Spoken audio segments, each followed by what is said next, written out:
So Ophelia is a manifester. Yeah. What profile are you? 3-5. And Moreno is a reflector.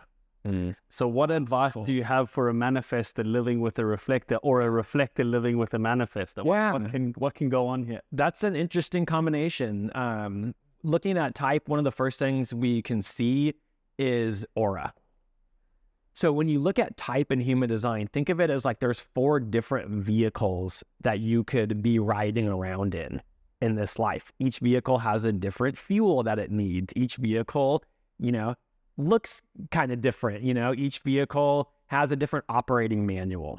So when we look at type, we're really talking about aura.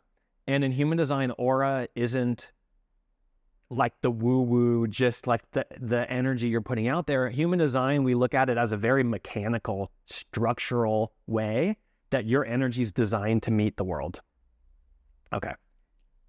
Each type has a very, very different aura. A manifestor aura is considered a closed and repelling type of aura. Not that the manifestor repels people.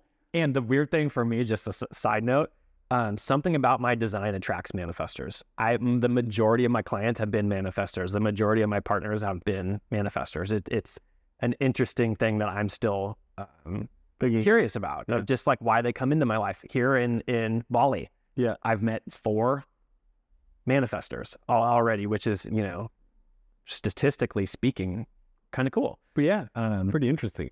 So first hearing that, I have a closed and repelling aura can be kind of like, well, fuck that. No, I'm inside. I'm this lovely, amazing, warm human, which we are. The manifestor's here for impact. Who and how do I impact in this life?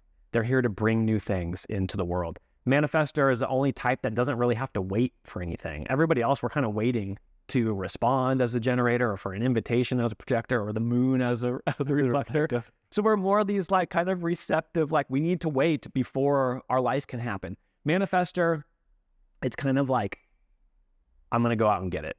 I'm going to go do it. I'm going to be the initiator. So with that, they get this aura as a protection mechanism. Hey, stay out of my space. I'm here to bring new stuff to the world. Don't try to control me. I don't care about your opinion necessarily. Okay, maybe give it to me, but I'm going to do what I want to do. The manifestor does not like being told what to do.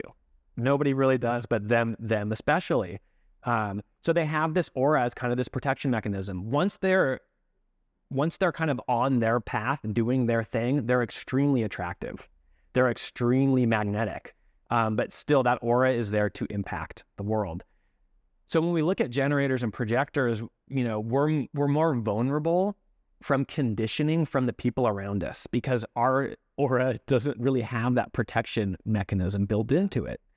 The reflector aura we consider a sampling aura, also like we call it the Teflon aura. So they can sample different energies, but then those energies don't necessarily condition them as deeply as a projector or generator. They can kind of slide right off. So when you look at, there's something similar between a manifestor and a reflector, in that there is this kind of protective mechanism built into their aura. Does a reflector have all channels and gates white, or do they have gates? They have gates. Okay. Yeah, just centers. Just centers open. Okay. And do they get a type too? I mean, a profile? Yeah, for sure.